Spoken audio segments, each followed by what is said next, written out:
अस्सलाम वालेकुम, मैं हूं डॉक्टर ताहिरा। प्रोग्राम है सेहत सबके लिए। रमज़ान है और रमज़ान में सहरी और इफ्तारी में हम ऐसे खाते हैं कि बस आइंदा खाना मिलना नहीं है, जो सामने आया खाए जाए पिए जाए। और उसके बाद क्या होता है कि पूरे दिन के लिए बदहज़मी हो रही होती है, कभी मैदे में जलन हो रही होती है, डकार आ रहे होते हैं, ब्लोटिंग हो रही होती है, गैस हो रही होती है और समझ नहीं आ रहा होता कि किस तरह से इसको लेकर चलें। रूटीन ऊपर नीचे तो हुई होती है। फास्टिंग वैसे तो बहुत अच्छी चीज़ है, लेकिन कैसे करना चाहिए, रोज़ा रखने के सही तरीका क्या है कि ये आपको सारे मसाइल ना हो। क्योंकि एक्चुअली असल में तो जब आप रोज़ा रखते हैं या फास्ट करते हैं तो आपके निज़ाम को एक रेस्ट मिलना चाहिए, लेकिन हमारी टेंडेंसी होती है कि हम उसको इतना ज़्यादा ओवर कर देते हैं कि हर चीज़ ओवरडू जब करते हैं एज अ रिज़ल्ट हमें मैदे के बहुत सारे मसाइल होते हैं। क्योंकि आप लोगों के इतने सारे ये मसाइल हैं और सवाल हैं, हमने आज जो है अपने स्टूडियो में इन्वाइट किया है प्रोफेसर डॉक्टर शाहिद अब्बासी को। बहुत बहुत मशकूर हूँ उनकी कि आप आए हैं डॉक्टर साहब, थैंक यू सो मच। ये डॉक्टर साहब जो हैं गैस्ट्रोएंटरोलॉजिस्ट हैं, माहिर अमराज मैदा और जिगर हैं, और आज हम उनसे बात करेंगे कि भाई रोज़े तो हो रहे हैं, रोज़े शुरू हो चुके हैं और अब जो है हमारा हफ्ता गुजर चुका है और इस वक्त तक लोगों के अंदर सारे मसाइल जो है वो पैदा हो गए, क्योंकि उन्होंने पकोड़े समोसे और जो आपका लाल शरबत है उसकी तो ऐसे ओवरडोज कर दिया है कि कोई हद ही नहीं। तो सबसे पहले तो ये जो सीने की जलन, मैदे की जलन है, इसका बताइए और बताइए क्या करना चाहिए, किस तरह खाना चाहिए, कितना खाना चाहिए और क्या करना चाहिए। थैंक यू डॉक्टर साहब। देखें, जहाँ तक रमज़ान का ताल्लुक है, आपने पहले अपनी इंट्रो में भी यही कहा है कि इसका मकसद तो ये होता है कि आपको एक मौका मिलता है कि अपने बॉडी के सिस्टम को आप रेस्ट दें, और पूरे साल में जो आपको नहीं होता तो किसी न किसी तरीके से आप अपनी बॉडी, अपने मैदे को रेस्ट दे के उसको बेहतर तरीके से उसको मैनेज करें, लेकिन हम उल्टा काम करते हैं। पहली बात तो ये समझने की है कि मैदे पे असरात सिर्फ खुराक के नहीं होते, आपकी नींद के, आपकी रूटीन के, आपकी ऐसी खुराक जो आप पूरा साल कंज्यूम नहीं करते, उन सब चीज़ों का उस पर असर होता है। अब होता ये है कि आम तौर पे खुराक में हम ज़्यादा तली हुई चीज़ें, जो घी वाली चीज़ें हैं, जब वो खाते हैं तो उसमें हाजमा थोड़ा देर से होता है। रूटीन में ये होता है कि 1.5 से 2 घंटे में या 3 घंटे में मैक्सिमम आपका मैदा तकरीबन 80% खाली हो जाता है। जब आप बहुत तली हुई चीज़ें खाते हैं तो वो फिर मैदे का जो खाली होने का अमल है वो थोड़ा डिले हो जाता है, और उसके बाद फ़ौरन अगर आप सो जाएं तो फिर उसके बाद तो फिर उसने तेज़ाबियत की वजह से वो मैदे की जलन, सीने के पीछे, ये सारे मसाइल तो पैदा होने ही हैं। तो ये तेज़ाबियत को कम करने का क्या तरीका है? ऐसी क्या चीज़ खाएं या कितनी खाएं कि तेज़ाबियत ना हो, या कितने वक्फे से खाएं, या उसके बाद एक्सरसाइज कर लें, या क्या करें फिर? देखो, 2 तरह की चीज़ें हैं। एक तो ये है कि हमेशा से ये कहा जाता है कि आप खुराक को खाने के 2 घंटे बाद तक आप सोएं मत। अच्छा, ठीक है ना जी। एक तो ये तो बड़ी हेल्दी चीज़ है कि अगर आप इफ्तारी करते हैं और आप इफ्तारी हल्की करें, उसके बाद आप इबादत के लिए चले जाएं, मेल जाएं वो तरावी के लिए चले जाते हैं, ख़वातीन भी खाएं, और बाद में आप ज़्यादा खाना ना खाएं, खाना खा के आप लेटें ना, तो ये बेहतर तरीका है। फिर फूड के कंटेंट में ये है कि आप ज़रूर एंजॉय करें, आपको अगर दिल करता है, लेकिन यह कि जैसे बाद लोग कहते हैं कि हमने पकोड़े और समोसे अपने ऊपर फ़र्ज़ कर लिए। भाई रमज़ान फ़र्ज़ हुआ है, पकोड़े और समोसे आप पे फ़र्ज़ नहीं हुए हुए हैं। तो आप किसी एक दिन छोड़ दिया करें और मैदे को रेस्ट दें। ज़्यादा फाइबर वाली चीज़ें जैसे फ्रेश फ्रूट्स होते हैं वो अगर फ्रूट चाट खाना बहुत अच्छा है, चना चाट खा सकते हैं, वो भी जी, अच्छा चना है। चाट खा सकते हैं, फ्रूट चाट खा सकते हैं, लेकिन तली हुई चीज़ों में भी आप, अगर आपने एंजॉय करना भी है तो कम से कम एक चीज़ करें ना। आप पकोड़े भी खा रहे होते हैं, आप समोसे भी खा रहे होते हैं, कचौरी है, आप कचौरी तेल ही तेल होता है, वो तो तेल के अंदर डूबी होती है। मुझे तो हैरानगी होती है, लोग खाते कहते हैं। बहरहाल ये कि कमाल है। बहरहाल हमारी वैसे खुराक वैसे भी ऑयल में काफ़ी रिच होती है ना, बाकी लोगों के मुकाबले में हमारा ऑयल काफ़ी, वैसे आप ख़वातीन भी जब घर में पकाती है ना तो ऊपर तैर रहा होता है। नहीं, अब तो देखिए इतना महंगा हो गया तेल के, अब बिल्कुल नहीं ऐसा होता। अब तो बहुत हेल्दी कुकिंग हम करते हैं, ऑयल लेस कुकिंग। हाँ, ये वैसे सीखना चाहिए। ये एयर फ्रायर, मेरा ख्याल है एयर फ्रायर का इस्तेमाल भी कर सकते हैं जो लोग अफोर्ड कर सकते हैं, और जो नहीं कर सकते वो जिस तरह पहले होता था ना, तंदूर के अंदर पकाना या उसको बेक करना या इस तरह की ग्रिल करना, ये ज़्यादा बेहतर है ना, और कम तेल के अंदर चीज़ों को बस पका लें। चलो, पकाने का तो खैर शोबा आपका है, आप लोगों को एजुकेट करें कि कैसे पकाना है। तो हम वो जलन की जो बात कर रहे थे, अब दूसरी चीज़ ये है कि आप सैरी भी करते हैं, फिर खाना भी खाएं, फिर आप अफ्तारी भी आप करते हैं, और ये खाने आप ओवरऑल कैलोरीज अपनी कैलकुलेट कर लें कि क्या मैं आम दिनों से ज़्यादा तो नहीं खा रहा, और कोई ऐसी चीज़ें तो नहीं खा रहा कि जो मेरे लिए हेल्दी नहीं हैं। तो ये सारी चीज़ें हमें देखने की ज़रूरत है। तो मेरा ख्याल है बस यही है कि ज़्यादा ऑयल वाली चीज़ों से परहेज़ करना चाहिए। और बहुत ज़्यादा मीठी चीज़ें जो खा लेते हैं, जब मीठा शरबत हो गया, जो ये चीनी से भरा हुआ, जो हम शुगर ओवरडोज भी कर देते हैं, उसके बारे में भी बताएं। देखो शुगर के बारे में तो एक ये बात है ना कि विदाउट एनी हेल्थ बेनिफिट आपको कैलोरीज मिल रही होती है। मतलब आप अगर आप चीनी खा रहे हैं तो चीनी में ना कोई विटामिन है, ना कोई फाइबर है, ना ना ग्रोथ आपका होगी। ना आपकी इंटेस्टाइन के लिए बेहतर है, सिर्फ प्योर कैलोरीज मिल रही होती हैं और ये मोटा करने के लिए है। और जब भी कभी मोटापा आ जाता है, ओबिसिटी आ जाती है, तो ओबिसिटी के साथ तो फिर आपको पता है फिर कितनी कॉम्प्लिकेशंस आती हैं। उसमें डायबिटीज़ भी है, उसमें हाइपरटेंशन भी है, जोड़ों की तकलीफ भी हैं, इवन गैस्ट्रोइसोफेजियल रिफ्लक्स जो आप कहती हैं ना, ऊपर की मैदे की तरफ जलन आता है, है। वो भी मोटे लोगों को कदर ज़्यादा होती है। तो ये चीनी तो मेरा ख्याल है कोई पता नहीं क्यों लोग इतनी ज़्यादा कंज्यूम करते हैं। और ये समझाना चाहिए कि भाई चीनी कोई ऐसी चीज़ नहीं है कि जिसका कोई हेल्थ बेनिफिट हो, सिवाय ज़बान के जायके के इसका कोई हेल्थ बेनिफिट और नहीं वो है। जायका आपको जो है अच्छी तरह से, अगर फ्रूट्स लें, अच्छे मीठे फ्रूट, सीजनल फ्रूट जो आपका है उसको यूज़ करें तो भी वो आपको आ जाएगा मिठास। शहद इस्तेमाल कर लें हल्का फुल्का, उससे भी आ ही जाएगा। तो पता नहीं मसनूई चीनी और मसनूई डाइज वाली चीज़ें क्यों खाते हाँ हैं। वो ज़ाहिर है कि जी वो मेरे ख्याल उनसे आप परहेज़ ही करें तो ठीक है। अच्छा, ये सहरी के अंदर बताइए डॉक्टर साहब कि सहरी के अंदर क्या खाना चाहिए। हमारे यहाँ ज़्यादातर लोग पराठे के साथ सालन खाते हैं, और सालन भी तरियों वाला, जैसे निहारी हो गई, पाए हो गया, ये सब। तो ये खाना चाहिए या बेहतर है कि कोई इंसान हल्का उबला अंडा खा ले, दही खा ले, ये बेहतर है, क्या बेहतर है? देखिए ना मेरा तो ख्याल है ना, वो जैसे कहते हैं ना कि ज़ूद हज़म चीज़ें खानी चाहिए। ठीक है। फाइबर को अपनी डाइट में ज़रूर ऐड करें। अब फाइबर अगर दलिया।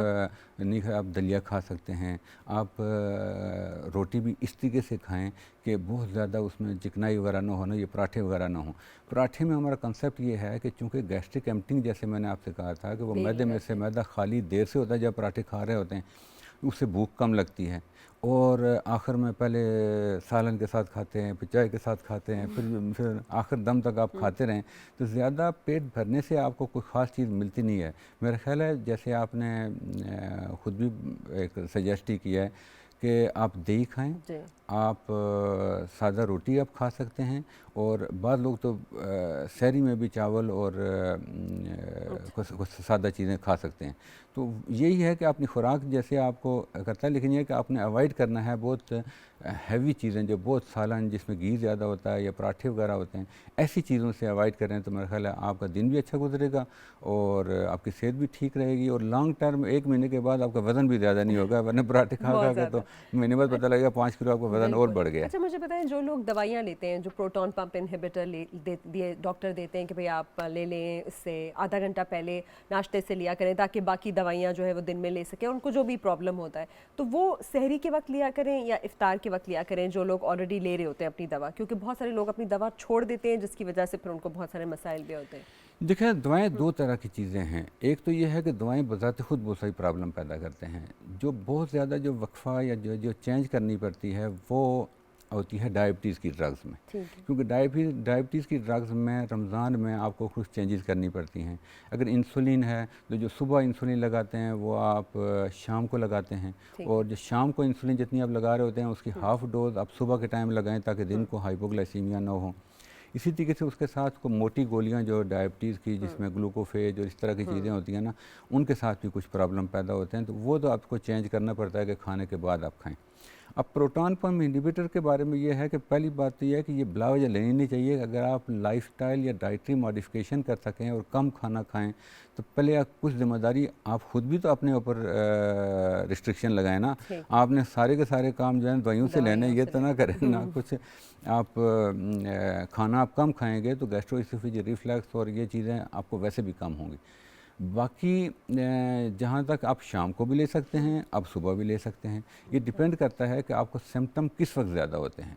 अगर आप समझते हैं कि सुबह के टाइम आप सहरी के फ़ौरन बाद सो जाते हैं और दिन आपका अच्छा नहीं गुजरता, आप सुबह ले लें। और अगर आप शाम को आपको प्रॉब्लम होता है तो आप शाम को भी ले सकते हैं, और बाद दफ़ा इसको डिवाइड करके 2 दफ़ा भी ले सकते हैं। कोई ऐसा कोई फ़िक्स चीज़ नहीं है कि आपने किस वक्त प्रोटॉन पंप इनहिबिटर लेना है। अच्छा, आप ये दही की बात कर रहे थे, तो इसमें प्रोबायोटिक्स होता है, और प्रोबायोटिक्स का अब वेस्टर्न वर्ल्ड में भी बहुत ज़्यादा बोलबाला है कि बहुत अच्छे बैक्टीरिया आपके लिए ज़रूरी होते हैं।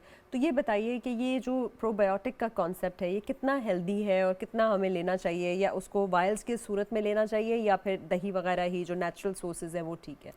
देखो वायल्स की सूरत में तो उस सूरत में लेते हैं कि जब कभी आप आपका जो नॉर्मल फ्लोरा यानी नॉर्मल जो आपके फ्रेंडली बैक्टीरिया हैं उसके बारे में कभी आपको ये ख्याल हो कि वो ख़त्म हो गए हैं और जो आपके हार्मफुल बैक्टीरिया हैं उन्होंने टेक ओवर कर लिया है आपकी इंटेस्टाइन में, तो उस सूरत में आप वाइल्ड वाला भी ले सकते हैं, या साशे में आते हैं या वाइल्ड में आते हैं।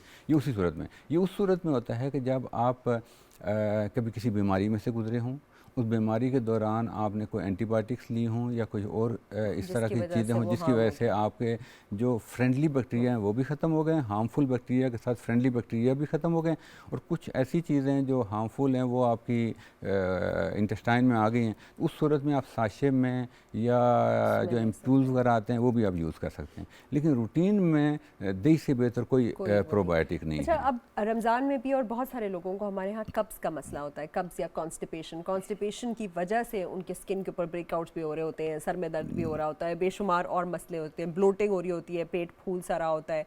तो इस कॉन्स्टिपेशन को रिलीव करने के लिए क्या करना है? क्योंकि हम लोग तो छिलके के साथ जो है वो पूरा का पूरा फल भी नहीं खाते, हम उसका जूस बना देते हैं, हम रिफाइंड फ्लावर मतलब ये जो आटा भी होता है, हम मैदे की चीज़ें ज़्यादा खा रहे होते हैं, ये समोसे पकोड़े, हमारे पैटीज़ में भी मैदा सारा शामिल होता है। तो इसके लिए क्या करना है हमारे कॉन्स्टिपेशन के लिए, क्योंकि पानी भी कम पी रहे होते हैं? करना तो आपने बता दिया है, आपके सवाल में ही आपका जवाब है कि बेसिकली आप के फ़ाइबर का इंटेक ज़्यादा करना चाहिए। अब फ़ाइबर के इंटेक में जैसे आपने कहा है कि रिफ़ाइंड किस्म की ये जो डाइट है जिसमें ब्रेड है या बाकी वाइट ब्रेड वगैरह चीज़ें, ये आप ना लें। आप फ़ाइबर में ज़ाहिर कि अब फ्रूट अगर महंगा है तो सब्ज़ियाँ खाएँ। अब सब्जियां, फ्रूट, ये सारा जब तक आप फाइबर नहीं खाएंगे, जब तक आप वॉल्यूम बनेगा नहीं स्टमक में, तो कॉन्स्टिपेशन कैसे रिलीव होगी? बेस्ट फाइबर वाला फ्रूट कौन सा है? बेस्ट वाला देखो, बेस्ट तो वही है जो सीजनल है। जो भी उस ये भी लोगों को कंसर्न मत दें कि बेस्ट कौन सा है, तो वो उसी के पीछे पड़े रहें जी कि जो सीजनल फ्रूट अभी छोड़ जो के आजकल जो मिल रहा है आजकल का वो खा लें, फिर जो अगले मौसम में बिल्कुल होगा वो खा जो लें। जो आम में भी बहुत होती है ना समर में, तो बिल्कुल आम में भी होती है, और जो सीजनल फ्रूट सारे ही फाइबर वाले होते हैं। मगर फ्रूट कौन सा है जो जिसमें फाइबर कम होता है, सिवाय केले के जिसमें शायद फाइबर इतना ज़्यादा नहीं होता, बाकी तो सारे फाइबर वाले ही होते हैं। कोशिश करें कि आप इसको अच्छे तरीके से धो के, तो अगर छिलके के साथ वो चीज़ें खा सकते हैं। हम तो हर चीज़ को एक तो छीलना बहुत ज़रूरी समझते हैं कि हमने ज़रूर छील के खाना है, और हर चीज़ को फ्राई करना ज़रूरी समझते हैं, और निचोड़ देते हैं उसको, बिल्कुल मलीदा बना के उसकी सारी न्यूट्रिशन को निकाल ही देते हैं। न्यूट्रिशन निकाल देते हैं। तो सब्जियों के बारे में भी एक ये है कि आम तौर पे इसके बारे में कुकिंग में भी ये कहते हैं कि जब उसका कलर चेंज हो जाए, जिसका मतलब वो सब्जी नहीं है, फिर वो कुछ और खा रहे हैं, बस हम ऐसे वो खा रहे होते हैं, हाँ मांस सा खा रहे होते हैं, उसमें घी होता है, उसका जायका आ रहा होता है। तो बेहतर है कि आप अगर सब्जियां खा सकते हैं तो उससे बेहतर कोई चीज़ नहीं है। फाइबर सबसे अच्छा सोर्स ऑफ फाइबर जो है वो सब्जियां और फ्रूट ही हैं। अच्छा, मुझे बताएं, ये जो बच्चों में भी बहुत ज़्यादा होती है फिर कॉन्स्टिपेशन, जैसे दूध पीने वाले बच्चों में और सारा कुछ, तो उनके लिए भी, या बड़ों में, बूढ़ों में भी बहुत कॉन्स्टिपेशन होती है, तो उनको ये स्टूल सॉफ्टनर्स या लैक्सेटिव्स दिए जाते हैं। फिर उनको बहुत ज़्यादा डिपेंडेंस भी हो जाती है कि उनको आदत हो जाती है कि जब तक रात को दवा नहीं लेंगे तब तक उनका स्टूल पास नहीं होगा। तो ऐसे लोगों के लिए आप क्या एडवाइस करते हैं कि कितने अरसे के लिए स्टूल सॉफ्टनर या लैक्सेटिव लेना है, और बाकी नेचुरल अंदाज से? और एक्सरसाइज का भी कोई बहुत ज़्यादा रोल होता है ना, कि हिलना जुलना कितना इंपॉर्टेंट है कॉन्स्टिपेशन के लिए? डॉक्टर साहब, ये देखें, कॉन्स्टिपेशन भी एक रिलेटिव चीज़ है। जब आप जितना आप चीज़ें आप खाते हैं, आपकी ईटिंग हैबिट्स जैसी हैं और जैसे आप चीज़ें कंज्यूम करते हैं, उसके मुताबिक ही आपकी कॉन्स्टिपेशन रिलीव होगी। यूरोप में शायद ये नहीं है, हमारे यहाँ ये है, बचपन में जब हम बहुत कंज्यूम कर रहे होते हैं तो डेली स्टूल पास कर रहे होते हैं, समझते हैं कि हमेशा से ऐसे ही करना चाहिए। जैसे आपकी स्किन की एजिंग होती है, जैसे आपकी बाकी बाल आपके सफ़ेद हो जाते हैं, तो आपका क्या ख्याल है कि आंतें बूढ़ी नहीं होती हैं? आंतें भी तो बेचारी बूढ़ी हो जाती हैं, तो आंतों स्लो हो जाती हैं। अब वो होता ही है कि उनमें जितना फाइबर होगा, अब कॉन्स्टिपेशन के लिए ये होता है कि आंतें मूव उस वक्त करती हैं जब वो डिस्टेंड करती हैं। अच्छा। अब उसमें फूड कोई कंटेंट होगा, फाइबर होगा, तो वो मूव करेंगी। एक तो ये उनको समझाना है कि अगर आप रिफाइंड डाइट या थोड़ी डाइट ले रहे हैं तो ज़रूरी नहीं है कि आप हर रोज़ आप स्टूल पास करेंगे जैसे हमेशा से आप करते रहें। ये लोगों को एजुकेट करना भी बहुत ज़रूरी है। कितना नॉर्मल होता है 2 दिन में एक दफ़ा पास करना? नहीं, वो तो डिपेंड करता है ना कि आप किस एज में हैं। अच्छा, बुढ़ापे की बात कर रहा हूँ ना, ज़्यादा, सबसे ज़्यादा जो कॉन्स्टिपेशन के बारे में ज़्यादा लोग कंसर्न्ड होते हैं वो बुढ़ापे के लोग ज़्यादा होते हैं। तो बच्चों के बारे में बहुत छोटे बच्चों को कैसे करते हैं वो तो मैं नहीं बता सकता, वो तो कोई बच्चों को डॉक्टर ही कोई मुझ पे ना कह दें जी कि आपने ये गलत बता दिया है। हाँ। लेकिन यह कि बड़ों के बारे में ये कह सकता हूँ कि आप ज़्यादा अपनी डाइटरी हैबिट से, मतलब आपने हाइड्रेशन ठीक रखनी है, आपने खुराक अपनी ठीक रखनी है, पानी का इस्तेमाल आप ज़्यादा करें, फ्रूट और वेजिटेबल्स आप ज़्यादा आप इस्तेमाल करें, और कुछ ड्रग्स ऐसी हैं कि वो आप इस्तेमाल ना करें। कुछ तो लोगों को कुछ ऐसी दवाएं खा रहे होते हैं, किसी वजह से वो बेचारे जिसकी दिल वजह की से दवाइयाँ खा रहे होते हैं, शुगर वाले दवाइयाँ खा रहे होते हैं। फिर डायबिटिक्स के साथ ये होता है कि डायबिटिक्स को वैसे भी कॉन्स्टिपेशन हो जाती है, अच्छा। उनकी जैसे गैस्ट्रोपरेसिस हो जाता है, उनका मैदा भी खाली नहीं होता, उनकी आंतें भी मुतासर हो जाती हैं ना।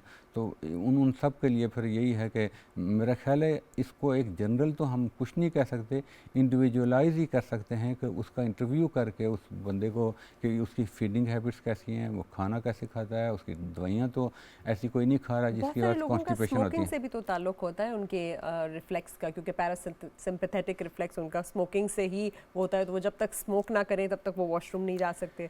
तो पता नहीं उसका कितना है, ये लोगों से मैंने बहुत सुना है, लेकिन ये है कि जब उनको छोड़ने पड़ गए उसके बाद उनको मसला भी नहीं हुआ। मेरा चलो ख्याल है बहुत इसका कोई ख़ास ताल्लुक उससे तो अच्छा। नहीं है।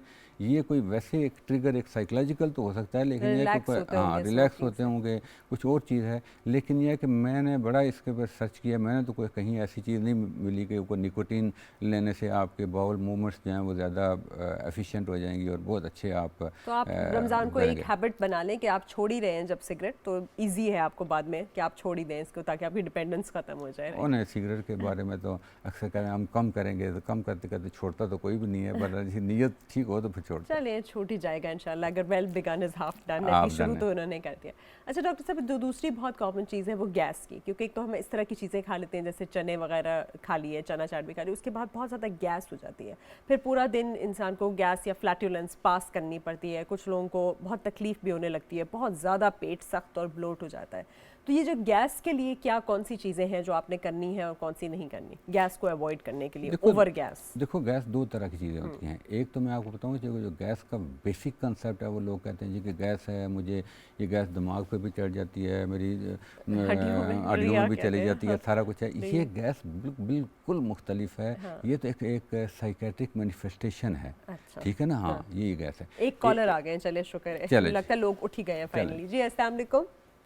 हाँ जी, वालेकुम सलाम। जी बताइए कौन कहाँ से? जी जी, अच्छा जी, ये हमारे वालिद साहब हैं, तो इसकी ना स्टमक का इशू बन रहा है, तो आप जी। उनसे बात करें। जी बताइए। जी बताइए। बताएंगे क्या इशू है, क्या हो रहा है, क्या तकलीफ है? फर्स्ट टाइम या नाइट कुछ भी खा लेता हूँ, पानी या थोड़ा सा खाने का। आपकी आवाज़ अब नहीं आ आवाज़ रही सही बिल्कुल नहीं भी। आप थोड़ा सा बताएंगे मसला हो क्या रहा है? अगर आप अपने बेटे को ही दे दे, वही एक्सप्लेन कर दें आपका मसला। जी जी हेलो। जी जी, उनके ना स्टमक का इशू आ रहा है, अगर वो कोई चीज खाते हैं तो उनको हजम नहीं होती, जस्ट उनका हार्ट का भी मसला है। अच्छा, उम्र कितनी है उनकी? ये उम्र उसकी 63 साल। अच्छा, और वो क्या खाते हैं ऐसा? साथ वो मेडिसिन खा रहे हैं, आज रात से उनके स्टमक का थोड़ा इशू बना है, तो उन्होंने जस्ट अपनी मेडिसिन खाई है, तो डॉक्टर ने कहा स्टमक का इशू है। अच्छा, नहीं स्टमक का इशू तो आप कह रहे हैं, मतलब स्टमक के इशू में क्या होता है? जैसे खाते हैं तो उनको जलन होती है, ऊपर की तरफ आता है, उल्टी होती है, मतली होती है, या डायरिया पेचिश होता है, क्या होता है? जी जी, जलन होती है, किस्म की उल्टी आने को करते हैं। अच्छा, उल्टी आने तो ठीक है। जिगर ठीक है उनका? जिगर के टेस्ट कराए हैं आपने उनके? जी जी, जिगर की दवाइयाँ ठीक हैं, ऐसे तो डॉक्टर जी कह रहे हैं ये स्टमक का ही है, इसकी उन्हें उल्टी के साथ ये भी थी एक टैब, तो कुछ चीज खाते हैं ना, जस्ट वो हजम नहीं होती है, थोड़ी देर के लिए अंदर जाती है, ये बिल्कुल गले के नीचे आके ना ऐसा महसूस होता है जैसे रुक गई है, आगे नहीं जा रही। अच्छा ठीक जी। जी। डॉक्टर साहब जो इनका प्रॉब्लम है वो जैसे हमने पहले डिस्कस किया था, कम्प्लेक्स सा लगता है। एक तो जो आखिर में इन्होंने बात की है कि जी गले से नीचे जाके तो मुझे लगता है ये रुक गया है, ये तो इसका मतलब है कि कहीं रुकावट, खाने की नाली में रुकावट हो सकती है, ठीक है ना। इसको तो इन्वेस्टिगेट करने की ज़रूरत है। ज़ाहिर है कि जो करीब तीन आपके डॉक्टर होगा तो वही इनको बता सकेगा कि ये वाकई, इसको डिस्फेजिया कहते हैं। अब डिस्फेजिया का मतलब है कि खाने की नाली में कोई रुकावट हो गई है, तो अगर खाने की नाली में कोई किसी किस्म की रुकावट है तो वो तो डॉक्टर ही डील करेगा। दूसरी बात इन्होंने कही है जी कि ये मल्टीपल ड्रग्स लेते हैं। हम पूछ नहीं सके कि ये डायबिटिक भी हैं या नहीं है, कौन सी दवाइयाँ। जैसे पहले ही हमने डिस्कस किया था कि मैदा सिर्फ खुराक से मुतासर नहीं होता, बहुत सारी दवाइयों से मुतासर होता है। तीसरी बात यह है कि हमें इनके बारे में ये भी नहीं पता कि दिल का मसला कितना ज़्यादा है। बाद दफ़ा ये होता है कि जिनका दिल कमज़ोर हो गया होता है वो जब खाना खाते हैं तो वो उनको बोझ महसूस होता है, और वो बोझ इसलिए नहीं होता कि उनका मैदा ख़राब होता है, बल्कि उनके दिल की वजह से उनको महसूस होता है कि दिल पे प्रेशर बन रहा है। तो ऐसे लोगों के लिए पहली बात तो ये है कि एडवाइस होता है कि आप खाने जितने भी हैं वो 3 बड़े खाने के बजाय खाने को पोर्शन करके तो थोड़े थोड़े खाने खाएं। ठीक है। अगर खाने में कोई प्रॉब्लम है, इस तरह की चीज़ें होती हैं, तो आप वो जैसे सुन्नत भी है और एडवाइस भी करते हैं कि आहिस्ता खाएं, थोड़ा खाएं और चबा के खाएं। और चौथी चीज़ जो है, इनकी दवाइयाँ देखने की ज़रूरत है कि कौन सी दवाएं हैं जो हम इनकी बाद दफ़ा एक दफ़ा दवाइयाँ शुरू कर देते हैं, लोग बड़े अरसे तक दोबारा डॉक्टर के पास जाते नहीं, वही दवाइयाँ खा रहे होते हैं, तो उन दवाइयों का असरात भी होते हैं। तो मेरा ख्याल है इनको जो आखिरी वाली बात की है उससे जो मुझे थोड़ी सी फ़िक्र वाली बात लगती है कि खाना रुक जाता है, वो ज़रूर अपने करीब किसी अच्छे डॉक्टर को, गैस्ट्रोएंटरोलॉजिस्ट को दिखा लें। खाना रुक जाता है, जैसे हम स्फिंक्टर की बात करते हैं या कोई जो नाली है वो इस तरह से उसमें कोई रुकावट आ गई है, कुछ आ गया, तो उसके लिए कौन सा टेस्ट है जो सबसे बेहतर है? किस में पता चलेगा? एक्सरे, अल्ट्रासाउंड या बेरियम मील या कौन सी? नहीं, अल्ट्रासाउंड की ज़रूरत तो नहीं होती। देखें, उसमें पहली बात तो ये है कि उसमें सबसे बेरियम स्वालो कराते हैं। बेरियम स्वालो का मतलब, देखो जो डायबिटिक है, जो हाइपरटेंसिव है, उसमें बिला वजह एंडोस्कोपी तो नहीं करते, और दूसरा बात दफ़ा पता भी नहीं लगता कि जी रुकावट कैसी है, स्ट्रक्चर कैसा है। अल्टीमेटली तो आपको एंडोस्कोपी ही करनी पड़ती है, लेकिन पहले अगर ऐसे पेशेंट्स को जिसको हार्ट की डिजीज़ भी है वो बेरियम स्वालो करा लें, वो दवाई पिला के तो उसका एक्सरे करेंगे, और जहाँ जहाँ से दवाई जाएगी वो पूरे का पूरा आपकी खाने की नाली का स्ट्रक्चर आपको बता देगा जी किसकी सिचुएशन क्या है। और फिर उसका सर्जिकल इलाज होता है, सर्जरी से? नहीं, ज़रूरी नहीं है कि सर्जिकल हो। देखें ना, उसमें अगर कोई वेब है, हाँ, उसका भी इलाज है, वो भी एंडोस्कोपिक इलाज होता है। कोई स्ट्रक्चर है तो उसका भी होता है। अगर खुदा न खास्ता कोई कार्सिनोमा हो तो फिर ये है कि कोई कैंसर, खुदा न खास्ता कोई ऐसी चीज़ हो, तो वहाँ फिर ये होता है कि फिर फिजिशियन जो है वो सर्जन के साथ लेज़ॉन करता है, सर्जन के पास भेजते हैं, फिर सर्जन डिसाइड करता है कि क्या इसकी सर्जरी हो भी सकती है या नहीं हो सकती। तो ये सारी चीज़ें जो हैं, ये ज़रा के with the passage of time फिर आप देखते हैं कि किस तरीके से आपने आगे निकलना। एंडोस्कोपी की बात की तो आजकल बहुत सारे डॉक्टर्स जो हैं वो एक कॉलर आते हैं, फिर इस पे बात करते हैं। जी अस्सलाम वालेकुम। जी अस्सलाम वालेकुम। जी, कौन बोल रहे हैं और कहाँ से? जी मोहम्मद रफीक वाला से मैं बोल रहा हूँ। जी बताइए अपना मसला। मसला ये है कि बार बार वुज़ू करना पड़ता है और गैस का बहुत मसला है। ठीक है, और उम्र भी बता दीजिए अपना। उम्र मेरी 60 के करीब है जी। 60 के करीब है, चले। गैस बार बार, क्योंकि गैस बार बार, अब वही मेरा ख्याल है उनके लिए ये है कि कोई पीपीआई ले लें, और कुछ चीज़ें ऐसी लें अपने खाने में, ऐसी चीज़ें जिससे गैस ज़्यादा होती है, जैसे बीन्स वगैरह होते हैं, हाँ, इस तरह की चीज़ें होती हैं ना, कैबेज हो गई, तो वो थोड़ा सा आइडेंटिफाई करें कि कौन सी चीज़ मैं खाता हूँ तो मुझे गैस ज़्यादा होती है, तो उसको अगर आप अवॉइड कर सकें तो यही बेहतर है। अच्छा, ये भी है ना कि जैसे बहुत लोग खाना खाते हुए बात करते हैं या स्ट्रॉ का इस्तेमाल करते हैं या च्युइंग गम, तो हवा अंदर लेते हैं, क्या ये ट्रू है कि इससे भी गैस होती है? और आपने थोड़ा सा, जैसे आपने कहा, आहिस्ता चबा के निगल के खाना है। हाँ, नहीं, वो उस गैस से होता है, बाद दफ़ा जो है लोगों को होता है और फिर दोबारा डकार लेके वो निकल जाती है, उसका कोई बहुत ज़्यादा असरात इतना नहीं होते कि पूरा दिन आपका अच्छा ना गुजरे। इन जैसे इनका मामला है, इनमें भी कोई पीपीआई लेके या मुख्तलिफ ड्रग लेके तो थोड़ी बहुत जो है ना वो ट्राई की जा सकती है कि किन किन चीज़ों से, लेकिन ये ज़्यादा अच्छी बात यह है कि डाइटरी मॉडिफिकेशन करें और आइडेंटिफाई करें, पेशेंट्स की ड्यूटी लगाएं कि वो खुद देखें मुझे किन किन चीज़ों से तकलीफ़ होती है, जो अवॉइड कर सकते हैं वो अवॉइड करें, सबसे बेहतर तरीका यही होता है। अच्छा, मुझे बताएं, ये जो बहुत सारे लोग कहते हैं कि सौंफ अच्छा है आपके लिए, या ज़ीरा अच्छा है, ज़ीरे का पानी अच्छा है, या अजवाइन अच्छी है, कोई चीज़ें बोलते हैं ना कि ये चीज़ें ले लें तो आपको गैस नहीं होगी, तो कावा ले लें या उसके बाद, तो क्या ये इनका कोई रोल है या नहीं? रोल तो है, लोग फील करते हैं। अब मुझे पता नहीं है कि इसका कितना इफ़ेक्ट होता है, लेकिन बहुत सारे लोग ख़ासकर सौंफ से, कहवे से हाँ। अच्छा फ़ील करते हैं। तो और चूँकि ब्लेंड बहुत ज़्यादा उसमें अगर चीनी ना डाली जाए तो इसमें हर्ज कोई नहीं, ये नेचुरल चीज़ें हैं और नेचुरल अच्छी हाँ, चीज़ है। नेचुरल अच्छी तो चीज़ें हैं। बेसिकली थोड़ा थोड़ा एक तो खाना है, जैसे आपने कहा था, खाने के बाद थोड़ा सा चल भी लें, बिल्कुल ही फ़ौरन ना सो जाएं तो भी गैस नहीं होगी। और जैसे उन्होंने कहा कि आपने बहुत सारा ये जो बीन्स होती हैं, जैसे लोबिया हो गए, आपके चने हो गए, या बहुत सारे लोगों को बंद गोभी से बहुत ज़्यादा गैस हो जाती है, तो इन चीज़ों को अवॉइड करके ऐसी चीज़ें लें जिससे ऐसी आपको चीज़ें गैस करें। नहीं होती। जी अस्सलाम वालेकुम। वालेकुम जी। जी कौन बोल रहे हैं, कहाँ से? अली बोल रहा हूँ सरगोदा से जी। जी बताइए अपना मसला, वाल अपना इशू बताइए। जी बवासीर का मसला है जी, मुझे मौके उधर दो बने हैं।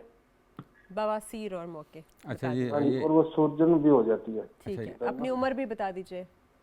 35 साल। 35 अच्छा। साल। जी डॉक्टर साहब, ये बड़ा अच्छा क्वेश्चन है और मेरा ख्याल है हमने बहुत सारे इस बीमारी के साथ डिज़ास्टर होते भी देखे हैं। मैं तो इनको यही एडवाइस करूँगा कि जब भी किसी को मौके हों, बवासीर हो, जो कुछ भी हो, हमेशा डॉक्टर को दिखाए। ये मुख्तलिफ़ चाइनीज़ इलाज कराना, मुख्तलिफ़ हिकमत के इलाज कराना, ये सेफ़ नहीं है। एक दफ़ा आपको पता लग जाए कि ये बवासीर है, वाकई मौके ही हैं, तो फिर आप चाइनीज़ इलाज कराएं, ईरानी कराएं, तुरानी कराएं, जो मर्ज़ी है, कोई हर्ज नहीं है हमें। आप जो मर्ज़ी है करवा लें। ठीक है। और अल्टीमेटली आपको फिर सर्जन के पास ही जाना पड़ता है। ठीक है। तो सर्जन भी बाद दफ़ा ऐसी टैबलेट्स देते हैं कि उनसे भी ठीक हो जाता है। लेकिन यह है कि आपसे रिक्वेस्ट ये है कि आप प्लीज़ सर्जन को दिखा लें, क्योंकि मौके दो तरह के होते हैं। एक तो वो मौके होते हैं जो सिर्फ रगें फूल जाती हैं पखाने की नाली की, और बाद दफ़ा वो पखाने की नाली से बाहर भी निकल आती हैं, ब्लीड भी करती हैं, सारा कुछ करता है। लेकिन ये बाद दफ़ा बहुत छोटी परसेंटेज में, खौफजदा होने की ज़रूरत नहीं है, लेकिन छोटी परसेंटेज में ये किसी बड़ी बीमारी की निशानी भी होती हैं कि ऊपर जहाँ मौके हैं उससे ऊपर कोई ट्यूमर या कोई और चीज़ बन रही है, ये उसकी अलामत हो और आप मौके का इलाज कराते रहें। साल के बाद पता लगे जी कि अब तो पखाना ही रुक गया, वो उस वक्त पता लगता है जी कि इनको तो कोई ख़तरनाक बीमारी थी जो इन्होंने 1 साल तक किसी को दिखाया नहीं है। तो हमारे जो कॉलर हैं उनको मेरी तो एडवाइस यही होगी कि आप एक दफ़ा सर्जन को ज़रूर दिखा लें, उसके बाद फिर जो वो एडवाइस करें अगर उस पर यकीन आता है ठीक है, नहीं है तो फिर बाकी भी आप चीज़ें ट्राई कर लें। अल्टीमेटली आपको सर्जन से ही इलाज कराना पड़ेगा। बेसिकली एक चीज़ अगर बाहर निकल ही गई है तो उसे कटवा के निकालना पड़ेगा। जी अस्सलाम वालेकुम। जी अगले कॉलर की जाने पड़ते हैं। जी अस्सलाम वालेकुम। वालेकुम सलाम। जी बताइए कौन बोल रहे हैं, कहाँ से? मैं नदीम हुसैन बात कर रहा हूँ बाग आज़ाद कश्मीर से। जी बताइए अपना इशू क्या है? मेरा इशू ये है कि मैं बैंक की जॉब करता हूँ, जी तो एज मेरी 35 है। ठीक है। वो मुझे कॉन्स्टिपेशन है, काफ़ी अर्से से 3-4 साल से कॉन्स्टिपेशन होती है मुझे। ठीक है। तो उसकी वजह से ना मुझे अब गैस होना शुरू हो गई है। जो भी खाता हूँ, जो भी चीज़ खाता हूँ, उससे गैस हो जाती है। ओके, डिलेड एम्पटिंग है शायद जी इनकी। नहीं, ये यंग आदमी हैं हाँ। और यंग लोगों में अब कॉन्स्टिपेशन को भी क्वेश्चन करके पूछना पड़ता है। ये बाद दफ़ा ये जो जिस तरह की इनका प्रोफेशन है, ये बैंकिंग बैठे वाले रहते होते हैं या नहीं, बैठने वाले भी और बैंकिंग वाले जो बहुत ज़्यादा होते हैं, इनको बाद दफ़ा जो है ना IBS भी हो जाती है, इरिटेबल बाउल सिंड्रोम होती है, और वो कॉन्स्टिपेशन प्रीडोमिनेंट होती है। वो फिर ये है कि हर वक्त गैस महसूस होती है, एक सेंस ऑफ इनकम्प्लीट इवैक्यूएशन होती है जी कि हम पखाना करते हैं लेकिन इत्मीनान नहीं होता, दिल करता है अभी और भी करना चाहिए। इसको फिर कॉन्स्टिपेशन नहीं कहेंगे, इसको एक ब्रॉडर सिनेरियो में देखना पड़ेगा कि ये जो बैंक्स वाले या बहुत जो रेस में होते हैं ना, जो लोग स्ट्रेस में होते हैं, खाली स्ट्रेस भी इरिटेबल बाउल सिंड्रोम में एक स्मॉल पार्ट उसका भी होता है, लेकिन यह कि खाली नहीं, इट इज़ ए डिज़ीज़ जिसको आप बाकायदा क्राइटेरिया हैं जिसकी बुनियाद पे आप इसको करते हैं, तो उसका ट्रीटमेंट बिल्कुल मुख्तलिफ है। उसको अगर आप कॉन्स्टिपेशन दूर करने वाली आप दवाइयाँ देते रहेंगे तो उसको बहुत ज़्यादा खातर खा उसका फ़ायदा नहीं होगा। तो मेरा ख्याल है इंटरव्यू करने की बात है कि आपको इनको बाकी चीज़ें हैं, चूँकि हम इनसे पूछ नहीं सके कि क्या ब्लोटिंग होती है, जोर लगाना पड़ता है, हाँ, और सेंस ऑफ इनकम्प्लीट इवैक्यूएशन के मुझे लगता है कि मुझे इत्मीनान नहीं हुआ, मतलब स्टूल पास करके भी इत्मीनान नहीं हुआ, तो ये बार दफ़ा इरिटेबल बाउल सिंड्रोम की मैनिफेस्टेशन होती हैं।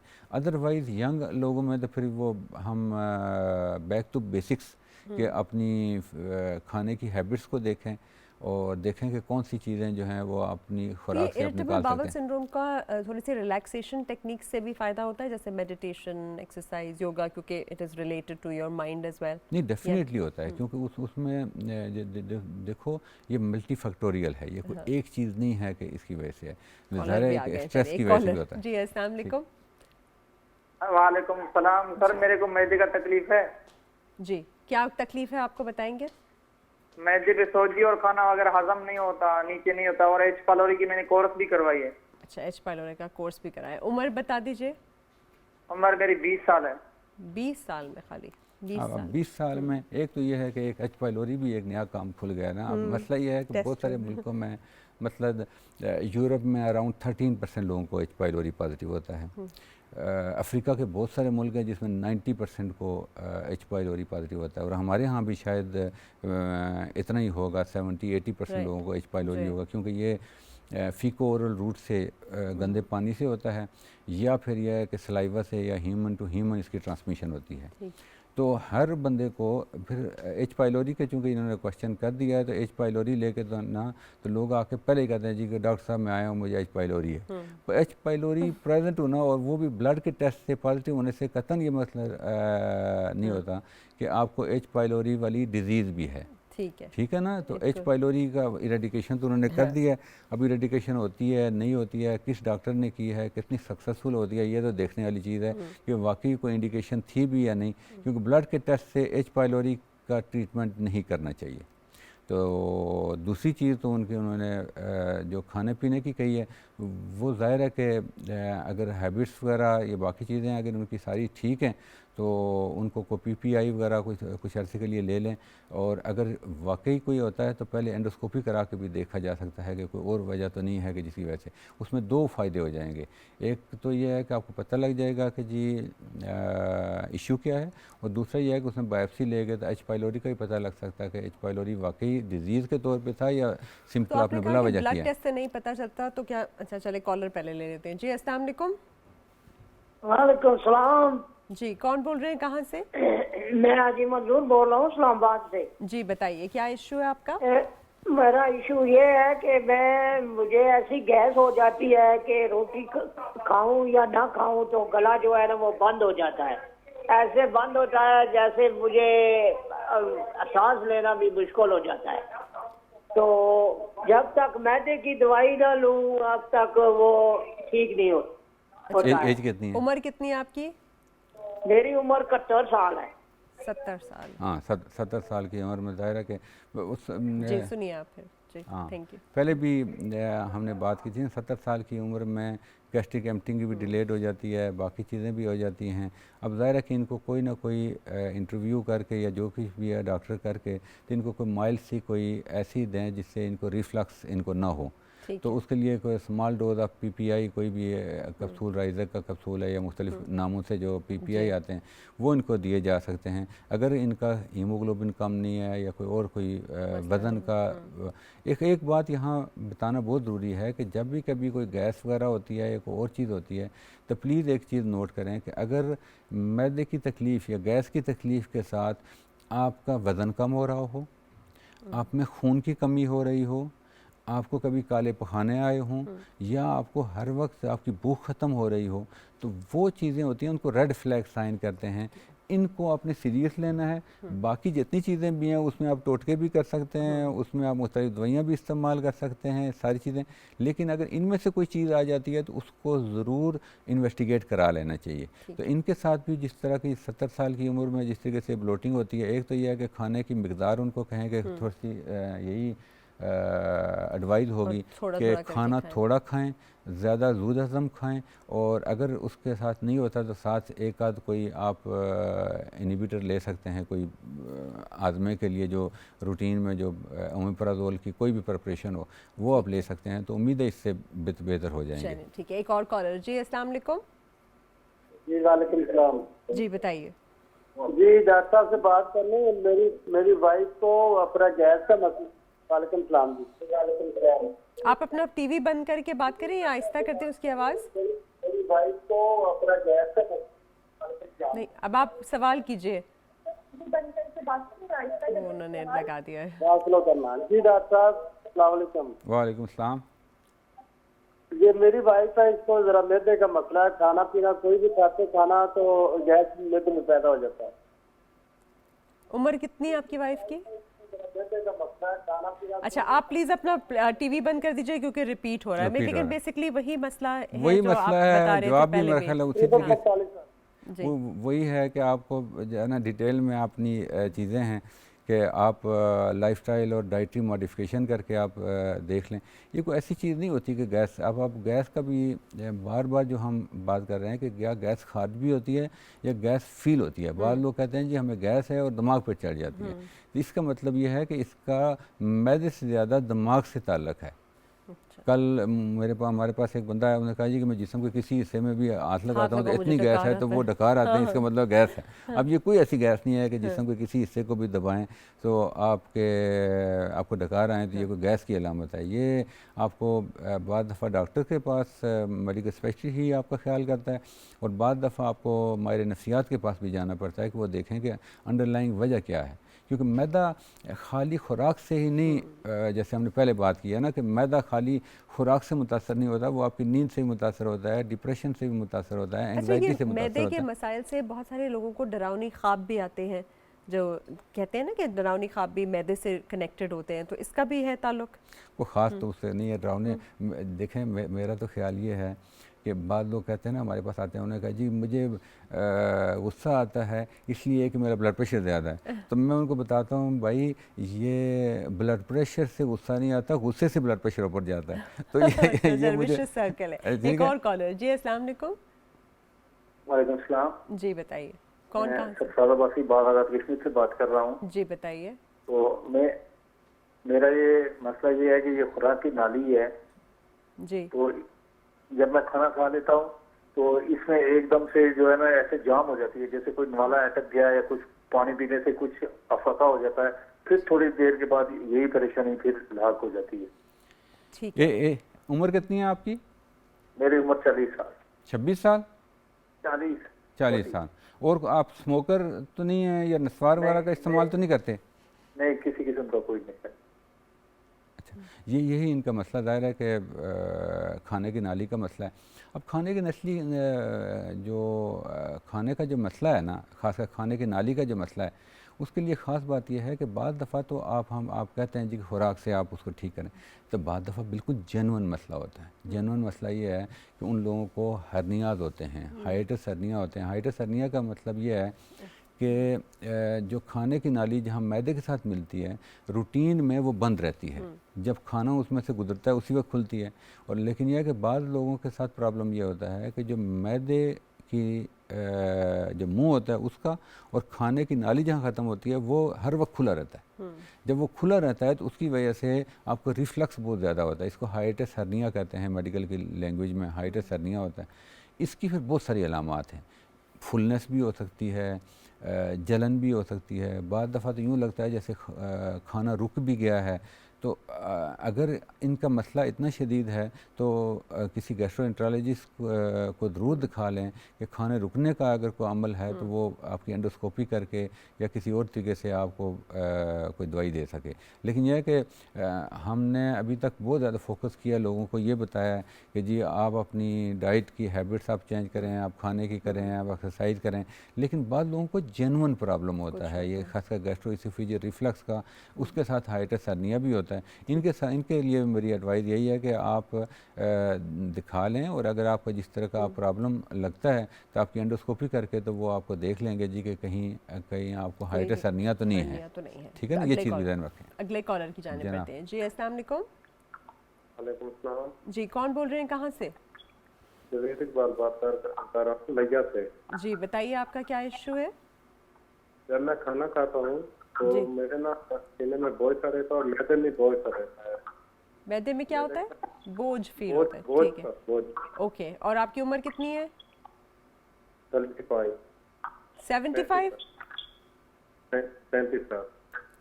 अब स्मोकर तो नहीं है, आपकी बॉडी हैबिट्स कैसा है? ज़्यादा मोटे तो नहीं है? वजन ज़्यादा तो नहीं है? वजन तो काफी है, तकरीबन 82। कितना? 82 वजन है। अच्छा, तो क्या एक्चुअली होता क्या है, आपको ज़रा आप दोबारा बता सकेंगे? बोझल फील होता है, बोझ। वजन तो होता है सीने में और मैदे में, वैसे तो कोई चीज में बोझ, इससे तो बोझ नहीं होता। अच्छा, जब खाना खाता हूँ तो जल्दी बहुत मसला यही बनता है मैदे का। अच्छा जी चलें, चले, थैंक यू। फुलनेस मेरा ख्याल है फुलनेस ही है। fullness उसमें ये होता है कि बाद दफ़ा जो है ना मैदा, जैसे हमने बात किया कि गैस्ट्रिक है, देखो दो तरह की चीज़ें हैं। एक तो ये है कि हमारा थ्रेशोल्ड इन्वेस्टिगेशन का काफ़ी बाद दफ़ा तो बहुत लो होता है और बाद दफ़ा बहुत हाई कर लेते हैं। यानी बाद दफ़ा तो हम अननेसेसरी इन्वेस्टिगेशन करा लेते हैं और बाद दफ़ा हम बिल्कुल भी नहीं कराते। अगर आपको ऐसा मसला लगता है तो देखो, बोझ महसूस होने का मतलब है कि मैदे पे सोजन तो है। अब सोजन किस तरह की है, ये दवाई भी दी जा सकती है कि मतलब मोटिलिटी ड्रग हैं जिसमें बहुत सारी चीज़ें होती हैं जो आप दे सकते हैं, जिसकी वजह से आपका मैदे की एम्पटिंग जल्दी हो जाए, उससे भी आप बेहतर हो सकते हैं। लेकिन दूसरी बात यह है कि मेरा ख्याल है बेहतर यही है कि अगर लिंगर ऑन करे, और बेसिक रूल यही है कि जो दवाई, ज़ाहिर है कि इनको इतने अरसे से प्रॉब्लम चल रहा है, ये दवाई तो कोई ना कोई लेते रहे होंगे, लेकिन जो बीमारी आपकी लंबे अरसे तक दवाई मांगे आपको, उसको ज़रूर इन्वेस्टिगेट करना चाहिए। और वो इसको भी एच पाइलोरी भी हो सकता है, ड्यूडेनल अल्सर भी हो सकता है। और बाद दफ़ा बाद लोगों को ज़रूरी नहीं है कि आप एंडोस्कोपी ही कराएं, आप ब्लड के टेस्ट भी करवा सकते हैं। और बाद लोगों को पित्ते की या जिगर की कोई प्रॉब्लम होते हैं, उनके साथ भी आपको मैदे की महसूस होती है। ये कम्प्लेक्स, क्योंकि मैदा अलग नहीं पड़ा हुआ, वो तमाम आर्गन और वो तमाम बाकी रतूबतें जो मैदे के अंदर आती हैं, चाहे वो जिगर में से हों, पेंक्रियाज में से हों या कहीं और हों, उनके प्रॉब्लम के साथ भी आपको बोझ महसूस होता है। इसलिए आप ब्लड के टेस्ट, लीवर के टेस्ट और ब्लड सीपी और अल्ट्रासाउंड करा लें। बिल्कुल ठीक जी। अस्सलाम वालेकुम।